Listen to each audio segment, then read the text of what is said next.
Assalamualaikum warahmatullahi wabarakatuh. Selamat pagi. Pagi, Pak. Baik. Nah, kita akan melanjutkan materi yang tadi ada di YouTube ya, ada di link YouTube saya yang sudah saya upload di e-learning Punja ya. Topiknya adalah bagaimana keanekaragaman hayati berevolusi. Ya, jadi ini adalah kelanjutannya. Materi yang sudah saya share, ini sudah saya jelaskan ya di video mengapa evolusi itu penting. Ya. Mengenai kepunahan massal sudah saya jelaskan, kemudian mengenai asal mula spesies, kemudian mengenai sawar, ya ada sawar prazigotik dan ada sawar pasca zigotik. Ya, ini yang pasca zigotik. Kemudian ada spesiasi ada spesiasi allopatric ya, dan spesiasi simpatrik. Nah, pada pertemuan kali ini kita akan melanjutkan tentang spesiasi simpatrik. Ya. Spesies ini mungkin muncul akibat kecelakaan saat pembelahan sel yang menghasilkan seperangkat ekstra kromosom.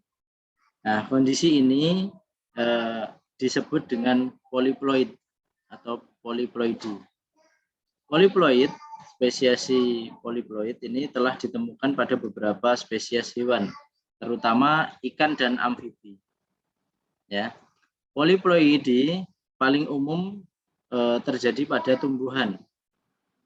Kira-kira sekitar 80% spesies tumbuhan yang ada sekarang ini adalah turunan dari leluhur yang muncul melalui spesies poliploid. Ya. Nah, ini pada hewan juga ada contoh spesies poliploid, yaitu pada katak. Ya. Kemudian ini ada pada tanaman bunga sepatu. Ya. Nah, berikutnya ada dua jenis spesies yang berbeda karena spesiasi poliploid yang telah teramati. Ya. Yang pertama adalah poliploidi muncul dari satu spesies. Ya. Muncul dari satu spesies induk tunggal. Nah, ini terjadi karena adanya kegagalan pembelahan sel. Ya.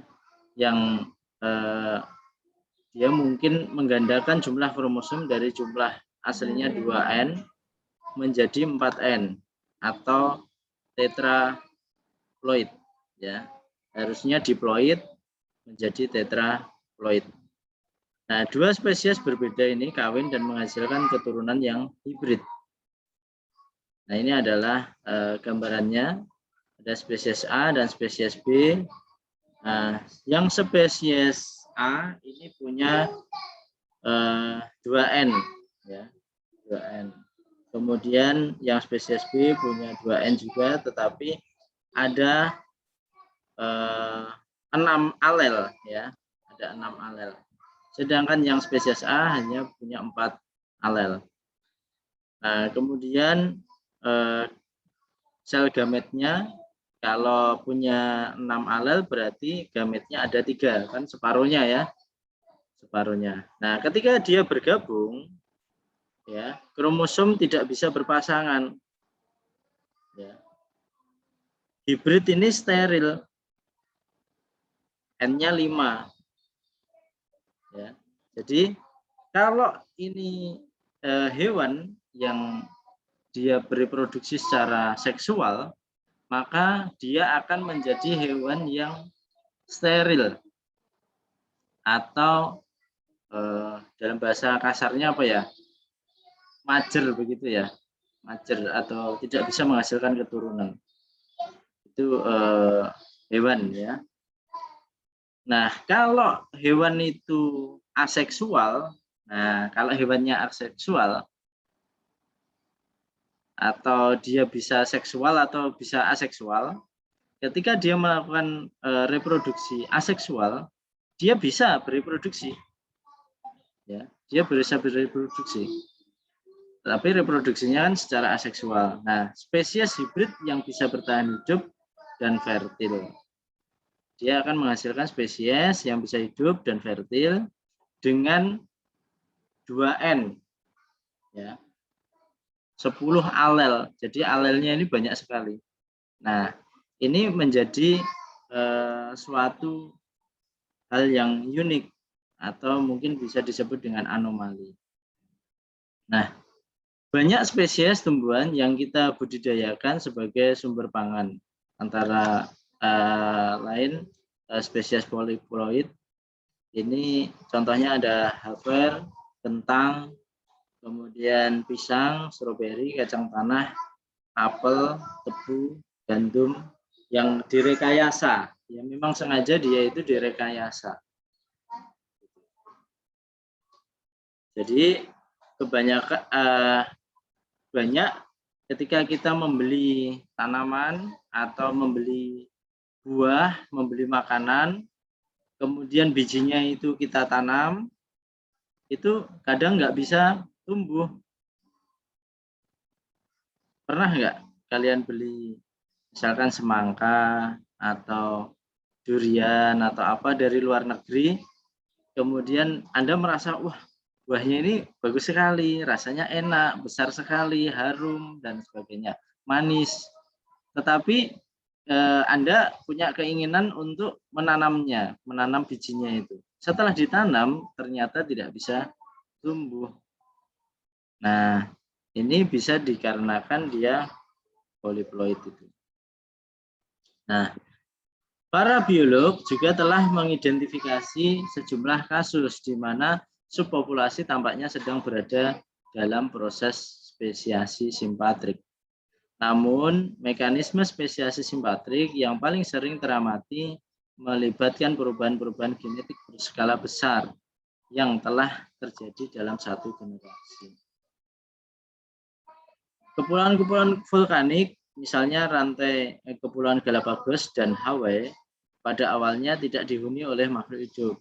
Lama-kelamaan, pengkolonisasi tiba terbawa arus samudra atau angin. Jadi ada makhluk hidup atau individu-individu dari luar pulau tersebut yang yang masuk ke pulau tersebut, begitu.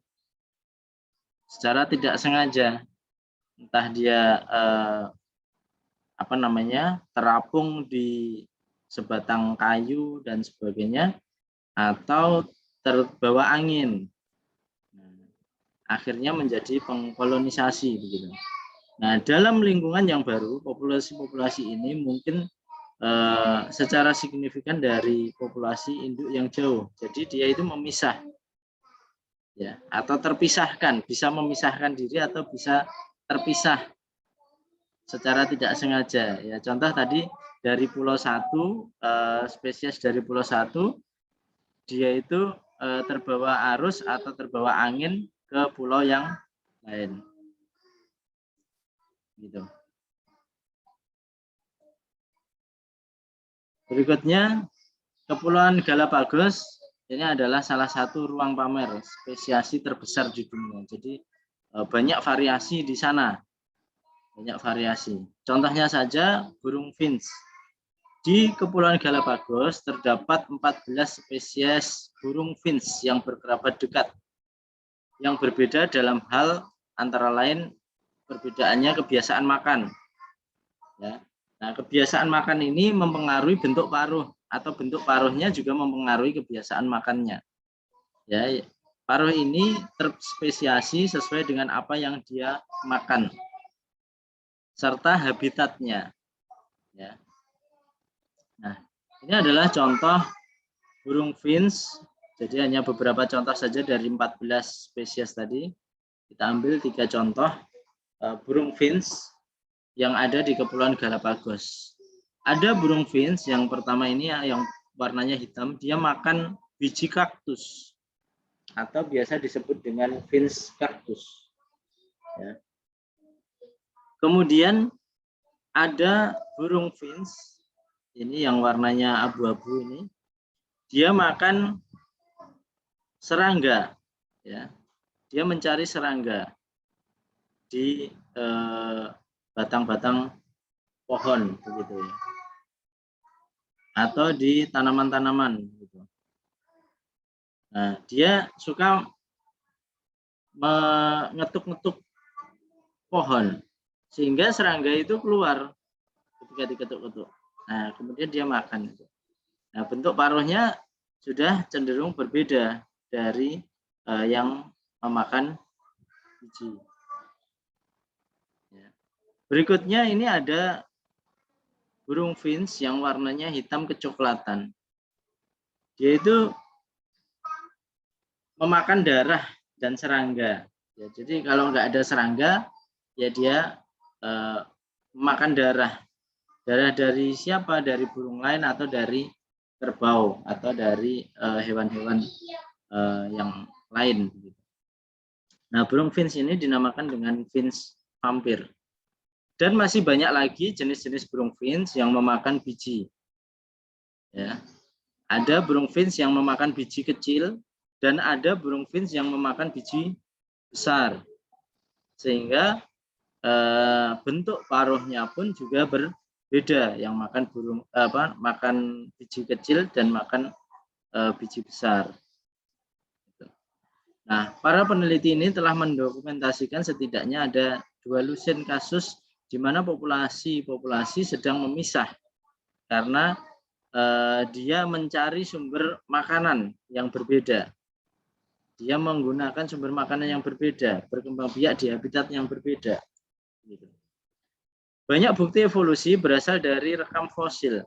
Ya, dalam satu survei terhadap 84 kelompok tumbuhan dan hewan, waktu spesiasi ini berkisar antara 4.000 sampai 40 juta tahun. Ya. Ini belum evolusi ya, jadi baru spesiasi. Jadi waktu untuk spesiasi itu saja, untuk menjadikan satu burung fins ini menjadi banyak spesies, ya, itu saja butuh waktu 4.000 sampai 40 juta tahun. Ya. Karena evolusi itu adalah perubahan pada organ makhluk hidup yang terjadi karena adaptasi terhadap lingkungannya yang melibatkan jutaan keturunan, ya. Jadi nggak hanya melibatkan beberapa keturunan tapi jutaan keturunan. Efek kumulatif spesiasi ini berulang-ulang. Begitu pula kepunahan telah membentuk perubahan drastis yang tercatat dalam rekam fosil. Nah, spesiasi itu termasuk ke dalam mikroevolusi, ya, termasuk mikroevolusi. Nah, mikroevolusi itu nanti lama-kelamaan akan membentuk makroevolusi. Makroevolusi ini adalah perubahan evolusioner yang terjadi di atas tingkat spesies.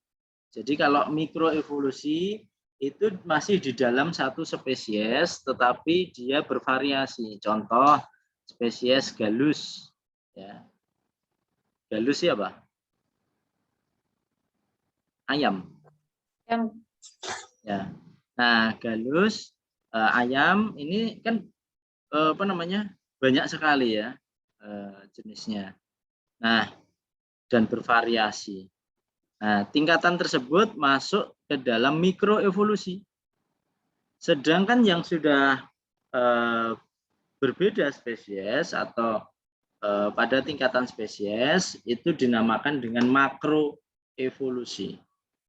Ini mencakup dampak kepunahan massal terhadap keanekaragaman kehidupan dan pemulihan sesudahnya. Jadi ini hubungannya pada video saya yang pertama tadi di pertemuan 3, ya. Yang bagi yang sudah menyimak, bagi yang sudah mempelajari video pertama sudah nyambung. Ya, jadi Makroevolusi ini mencakup dampak kepunahan massal. Jadi setelah bumi ini mengalami kepunahan massal, ya, kemudian terjadinya lah masa pemulihan, ya, masa pemulihan kehidupan, ya. Dan masa pemulihan ini berangsur ribuan tahun, ya. Bahkan ketika bumi menjadi bervariasi lagi kehidupannya, makhluk hidupnya itu butuh jutaan tahun. Nah, pemahaman mengenai makroevolusi ini diawali dengan menengok rentang waktu geologis selama berevolusinya keanekaragaman makhluk hidup.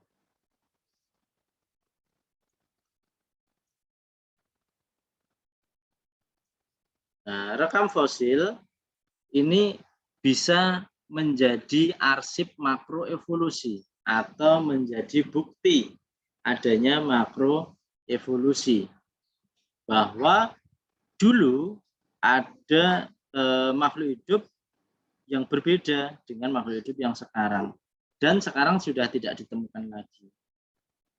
Jadi alias sudah punah begitu ya.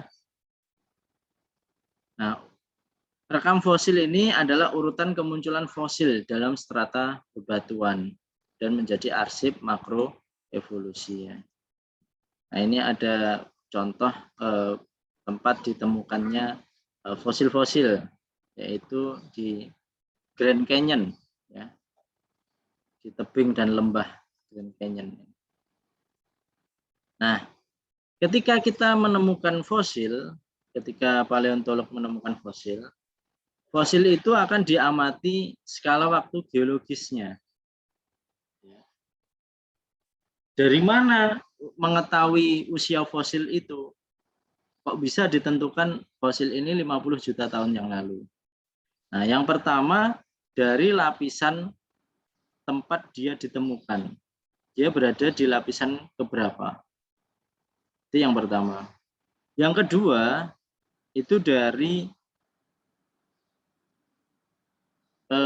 penelitian unsur karbon atau unsur C-nya. Dia termasuk C berapa? Kemudian yang ketiga, dengan metode homologi atau ilmu yang membandingkan dengan spesies atau makhluk hidup yang ada sekarang. Nah, ketika kita mempelajari skala waktu geologis, skala waktu geologis ini membagi riwayat bumi menjadi urutan periode geologis yang konsisten, ya. Nah, di sini ada rekam geologis, ya, animasi. Bisa Anda lihat.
Di sini ya tadi.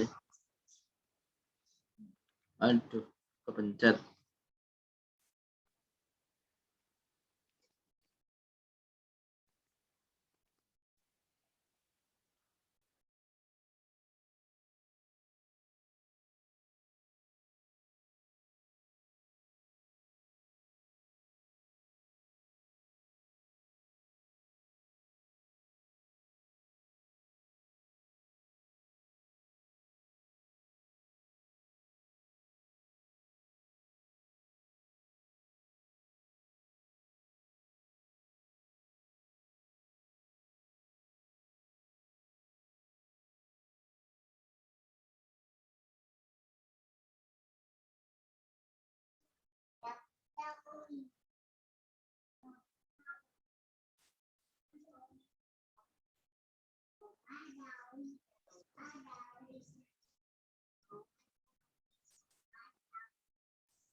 Oke.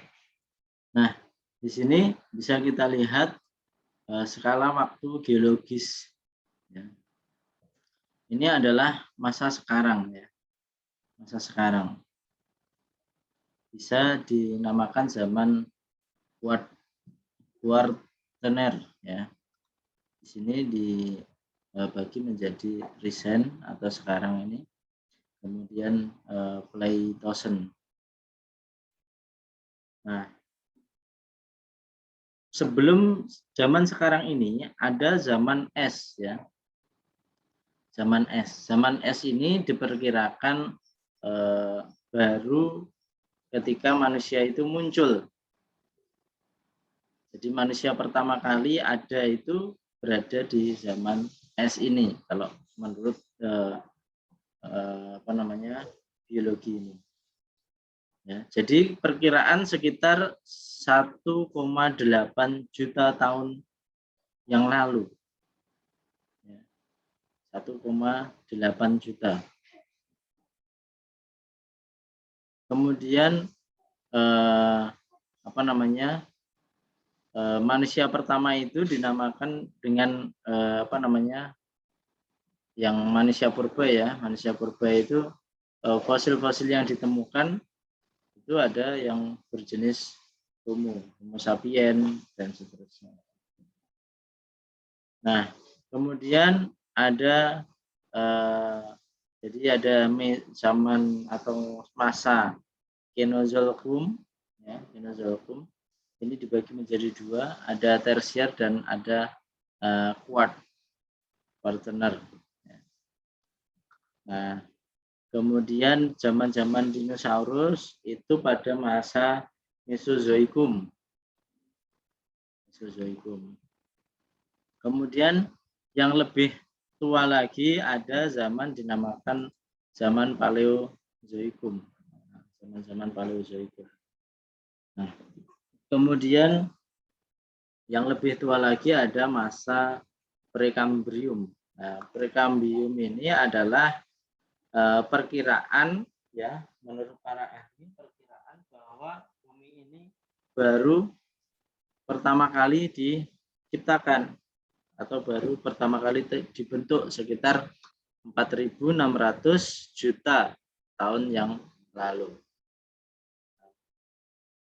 Kenapa? Karena dasarnya di sini ada fosil prokariota yang ditemukan pertama yang menjadi fosil tertua, yaitu diperkirakan dia hidup sekitar 3.500 juta tahun silam. Ya. Kemudian menurut para ilmuwan, oksigen itu baru terbentuk sekitar 2.700 tahun yang lalu, oksigen di atmosfer. Kemudian fosil eukariot tertua ini juga baru ditemukan 2.100 tahun setelah 2.500 tahun setelah itu, setelah bumi dibentuk atau setelah bumi tercipta. Nah, ini ketika dikaitkan dengan ilmu agama juga logisnya begini. Menurut agama, bumi itu diciptakan pertama kali itu belum stabil sestabil sekarang ini. Jadi rotasi dan revolusinya belum seperti sekarang ini. Jadi masih goyang-goyang begitu. Nah, kemudian dibuatkanlah tiang pancang atau gunung-gunung itu yang menjadi penstabil. Ya, sehingga panas bumi itu bisa keluar melalui gunung-gunung tersebut. Sehingga rotasi bumi itu menjadi stabil. Itu menurut agama Islam seperti itu. Ya, jadi bumi pertama kali diciptakan itu masih kalau bahasa Jawa itu gonjang-ganjing gitu. Perputarannya nggak stabil. Ya. Kemudian setelah dibuat gunung, ada gunung-gunung itu baru rotasi dan revolusi bumi itu menjadi stabil. Nah, baru setelah itu dibuatlah oksigen dari atmosfer yang melindungi bumi itu dari dari bebatuan luar angkasa, ya, dari bebatuan luar angkasa. Nah, kemudian pada tahun 600 juta tahun yang lalu itu baru ada alga, ya, dan avertebrata, ya, hewan-hewan avertebrata yang bertubuh lunak muncul. Nah, jadi ini bertahap. Kemudian baru ada ikan itu sekitar 416 juta tahun yang lalu. Nah, dan seterusnya. Nah, kemudian zaman dinosaurus itu ketika usianya 200 juta tahun yang lalu. Ya. Oke, nah di sini metode yang umum digunakan geolog untuk mempelajari usia bebatuan. Nah, ini pertanyaan, kok bisa tahu usia avertebrata tadi, usia ikan tadi diciptakan berapa juta tahun yang lalu itu ya dari rekam fosil ini. Nah, rekam fosil ini adalah metode yang umum digunakan geolog untuk mempelajari usia bebatuan dan fosil yang terkandung dalam penanggalan radiometrik. Metode yang didasarkan pada peluruhan isotop radioaktif. Salah satu metode yang umum digunakan adalah menentukan usia lapisan-lapisan bebatuan atau debu vulkanik ya, di atas dan di bawah lapisan endapan tempat fosil itu ditemukan. Usia fosil pun diperkirakan berada di antara kedua lapisan tersebut. Ya. Menurut teori tektonika lempeng, benua-benua dan dasar laut ini membentuk lapisan luar yang tipis dan terdiri atas bebatuan padat yang disebut dengan kerak, yang terbagi menjadi lempeng-lempeng raksasa yang berbentuk tidak beraturan yang mengambang di atas mantel bumi, yaitu massa materi panas dan kental. Nah, ini adalah lempeng-lempeng bumi ya. Nah, kemudian yang titik-titik merah itu adalah zona aktivitas tektonik yang dahsyat. Kemudian tanda panah ini merupakan arah gerakan. Jadi lempeng-lempeng bumi ini sebenarnya jadi bumi, lapisan bumi itu terbagi atas beberapa lempeng-lempeng. Ada lempeng Eurasia, lempeng Filipina, lempeng India, lempeng Antartika, ada lempeng Australia, ada lempeng Afrika, lempeng Amerika Selatan, lempeng Amerika Utara, dan seterusnya. Gitu. Nah, tektonika lempeng dan biogeografi dalam proses yang disebut dengan hanyutan benua, gerakan-gerakan dalam mantel ini menyebabkan lempeng-lempeng itu bergerak. Perbatasan antara sejumlah lempeng ini merupakan tempat terjadinya banyak aktivitas geologis. Banyak gempa bumi yang menunjukkan bahwa dua lempeng saling bergesekan atau bertumbukan. Jadi ada kalau kita mendengar gempa bumi itu tidak hanya disebabkan aktivitas vulkanik, tetapi juga disebabkan karena adanya gesekan atau tumbukan atau satu lempeng naik, satu lempeng turun, gitu, sehingga menghasilkan gesekan, ya, atau tumbukan antar lempeng. Nah, itu bisa terjadi gempa. Nah, gempa ini akan merubah bentuk permukaan bumi. Ya. Nah, salah satu gempa selain disebabkan oleh aktivitas tektonika lempeng itu juga disebabkan karena vulkanik, aktivitas vulkanik. Nah, ini contoh aliran vulkanik.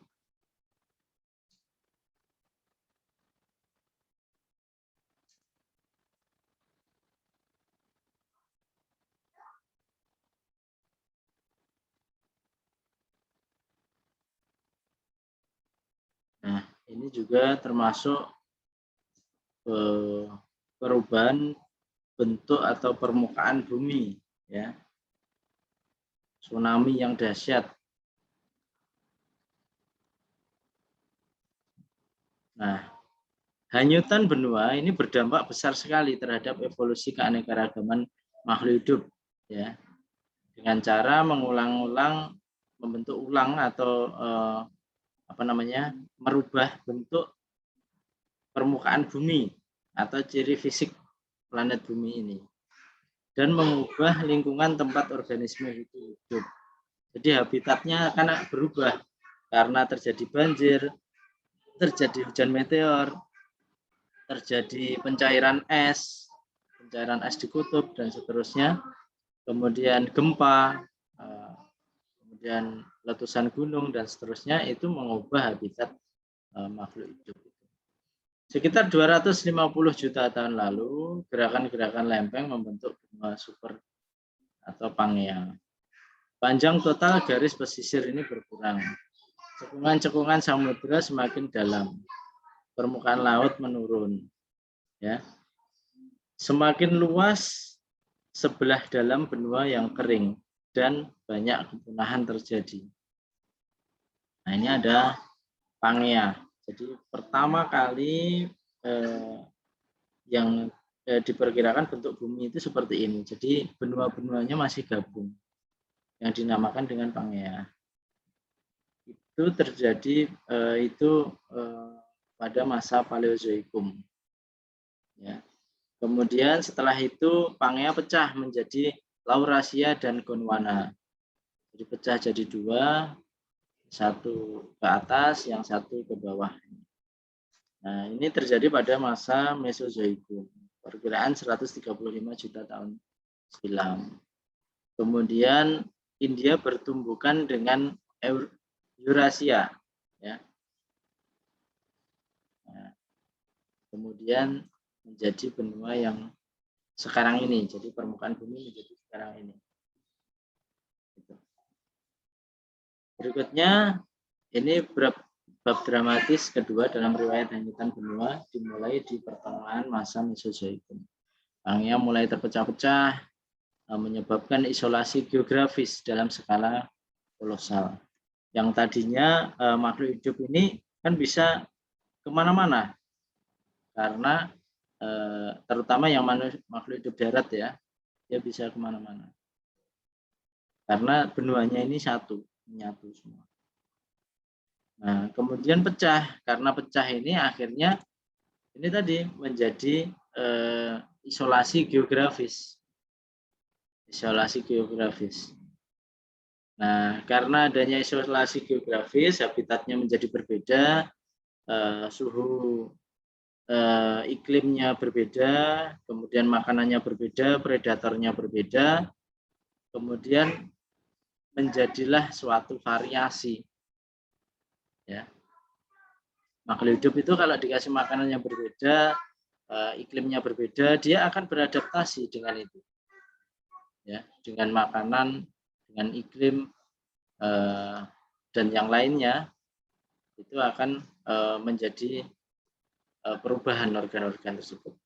Seiring masa-masa daratan mengambang yang menjauh, setiap benua ini menjadi ajang evolusi terpisah seiring perubahan iklimnya dan berdivergensi organisme tersebut. Riwayat penyatuan dan pemisahan benua ini menjelaskan banyak pola biogeografi, bidang yang mempelajari persebaran organisme di masa lalu dan masa kini. Hanyutan benua yang juga memisahkan Australia dari masa-masa daratan lainnya. Australia dan pulau-pulau tetangganya adalah rumah bagi lebih dari 200 spesies marsupialia yang sebagian besar tidak ditemukan di benua lain atau di negara lain, di tempat lain. Ya. Yang ada untuk yang marsupialia ini adanya di benua Australia. Nah, contohnya ada ini. Ini ada Tasmanian Devil. Dia karnivor. Ya. Kemudian ada tupai terbang. Ya. Kemudian ada juga koala.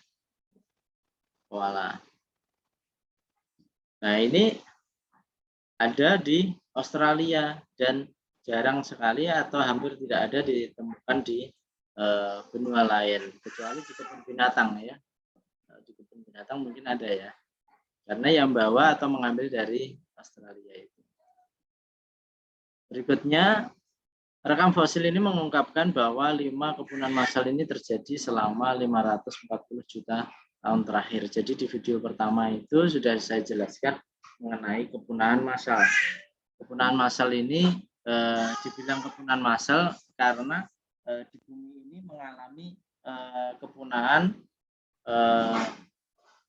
hampir 80% makhluk hidup yang ada di bumi ini punah, hilang, habis.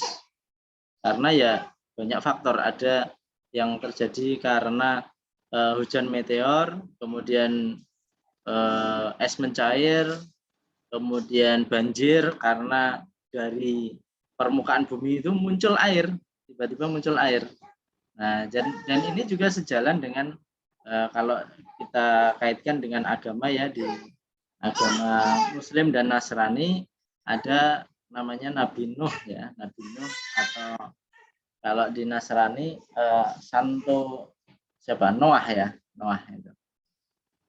Nah, jadi pada zamannya Nabi Nuh itu kan juga terjadi banjir besar di bumi ini yang menenggelamkan seluruh permukaan bumi. Nggak ada bagian bumi yang tidak tertutupi oleh air. Nah, itu menjadikan kepunahan massal. Jadi hilang semua makhluk hidup yang ada di bumi itu hilang, kecuali yang diangkut oleh kapalnya Nabi Nuh. Dan Nabi Nuh hanya mengangkut sepasang-sepasang. Ya. Beliau hanya mengangkut sepasang-sepasang, misalkan kambing ya hanya sepasang, ayam ya sepasang, kuda ya sepasang, ya. Kemudian tumbuhan yang tumbuhan berbiji, tumbuhan yang tidak berbiji terbuka, berbiji tertutup, ya hanya dibawa satu-satu, begitu, tidak lebih, karena ya kapalnya terbatas. Nah itu. Nah dari situ kita bisa berpikir, dulu yang dibawa Nabi Nuh itu kuda hanya sepasang, sapi sepasang, harimau sepasang, dan seterusnya. Tetapi kenapa sekarang ini menjadi bervariasi? Ada sapi Madura, ada sapi Jawa, ada sapi Sumatera, ada sapi Limosin, ada sapi Perah, ada sapi di Finlandia. Nah, inilah bukti evolusi. Nah, jadi kalau orang tidak percaya dengan adanya evolusi, nah berarti ini kurang mempelajari tentang bukti-bukti evolusi ini, dan mungkin juga belum juga mengaitkan dengan ilmu agama. Dalam kisah-kisah agama, dalam riwayat di agama apapun, itu juga mengisahkan Nabi Nuh.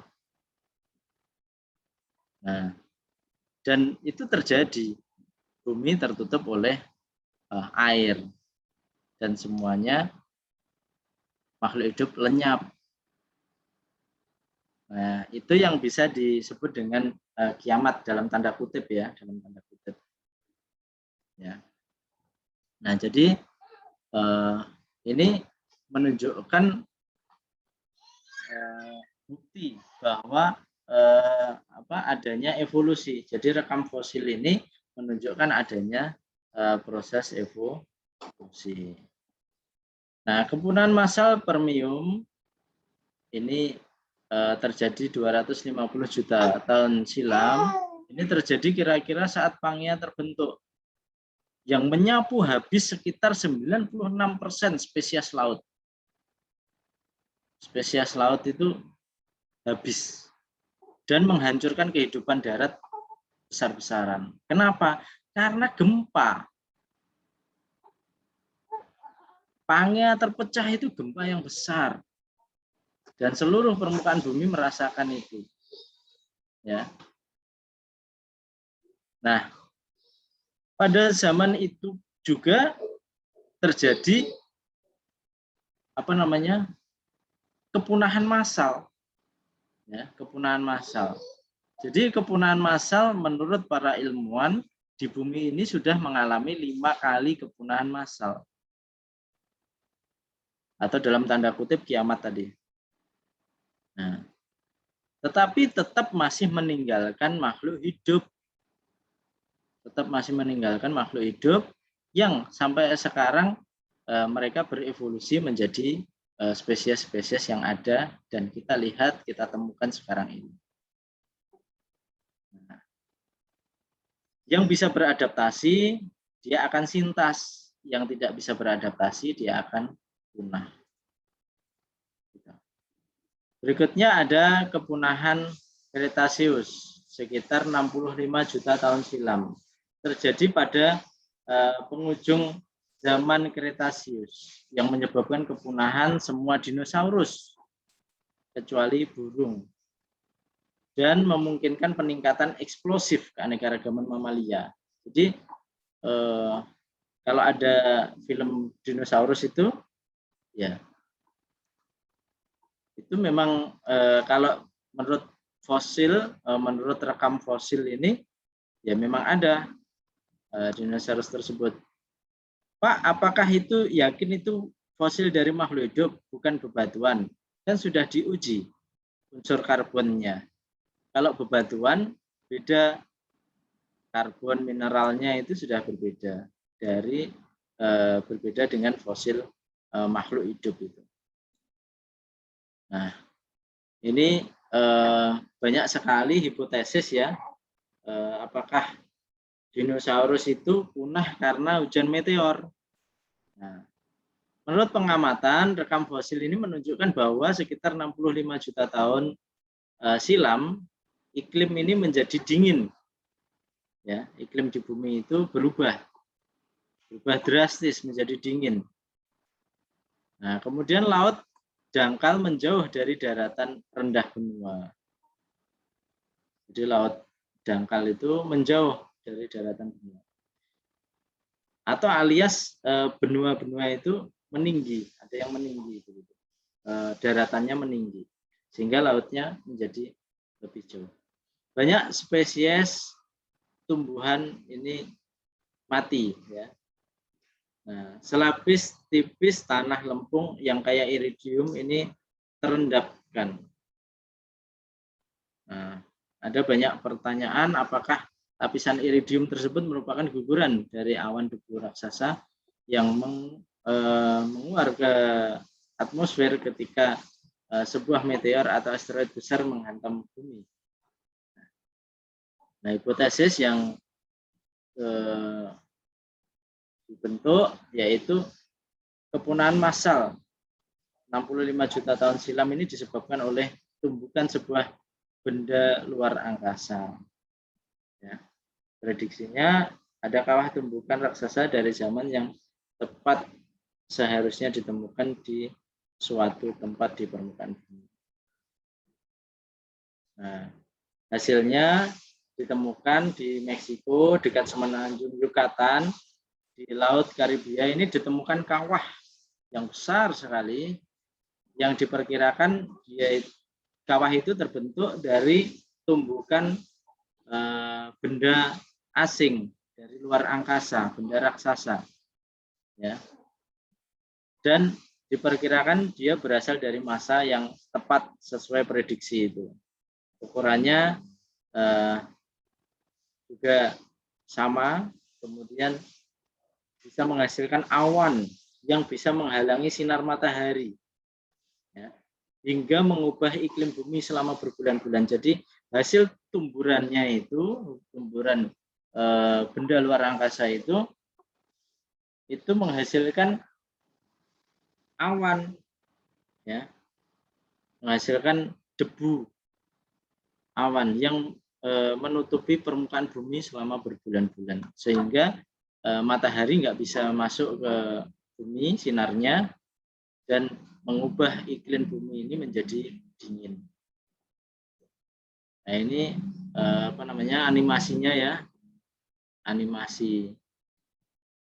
Kemudian ini animasi tumburannya, kemudian ini hasil pencitraan kawah Chicxulub di Yucatan. Nah, rekam fosil dapat memberitahukan kepada kita peristiwa-peristiwa besar apa yang pernah terjadi dalam riwayat kehidupan dan kapan terjadinya. Para saintis yang bekerja di pertemuan biologi evolusi dan biologi perkembangan, bidang penelitian yang disingkat dengan EvoDevo, ini mempelajari bagaimana perubahan genetik kecil dapat berefek besar terhadap struktur besar yang berbeda-beda antar spesies. Kemudian gen-gen homeotik, gen-gen kontrol utama memprogram perkembangan dalam bentuk organisme sewaktu berkembang dari zigot menjadi dewasa, yang mempengaruhi lajunya, waktu terjadinya, dan pola spasial organisme. Berikutnya, perubahan dalam hal laju peristiwa perkembangan menjelaskan perubahan pada tulang-tulang tungkai yang homolog pada vertebrata. Peningkatan laju pertumbuhan ini menyebabkan tulang-tulang jari yang sangat panjang dan sayap pada kelelawar. Nah, ini dan seterusnya.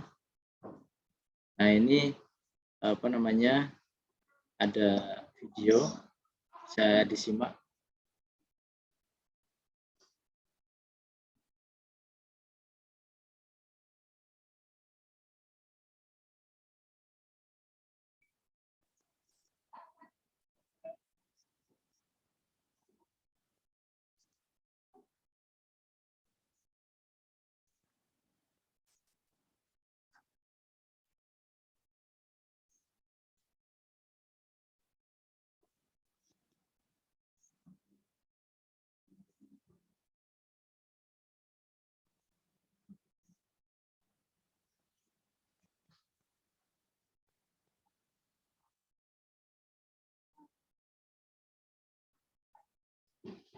Nah, ini ada perubahan pada, jadi yang video tadi itu memperbandingkan begitu. Jadi homologi atau ilmu yang membandingkan. Nah, kalau dilihat dari homolog, dari pertulangan, dari morfologinya, memang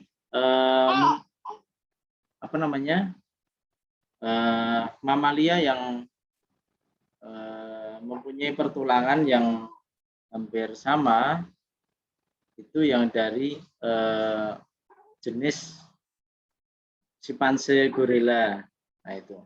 Tetapi kalau dilihat dari DNA-nya sangat berbeda jauh, ya, sangat berbeda jauh antara simpanse, gorila, monyet dan seterusnya.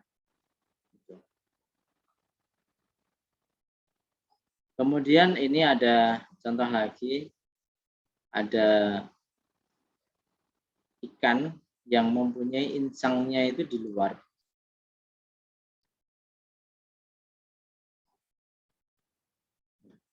Ini ada homologi. Nah, mungkin bisa kita pelajari lagi untuk minggu depan. Ada yang mau ditanyakan dari sini?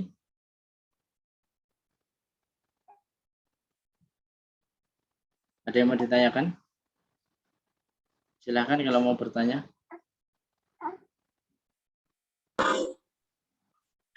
Mohon maaf Pak. Ya Putri. Kami ada praktikum Pak di jam 10 ini. Oke, baik. Baik, terima kasih Mbak Putri. Kalau begitu saya cukupkan untuk pertemuan hari ini.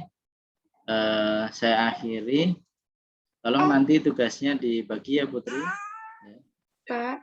Ya, baik, terima kasih. Sekian. Jangan lupa presensi di pertemuan 2. Kemudian nanti yang presensi selanjutnya akan saya kirimkan. Terima kasih. Wabillahi taufiq wal hidayah. Wassalamualaikum warahmatullahi wabarakatuh. Waalaikumsalam warahmatullahi wabarakatuh. Terima kasih Pak. Ya, sama-sama.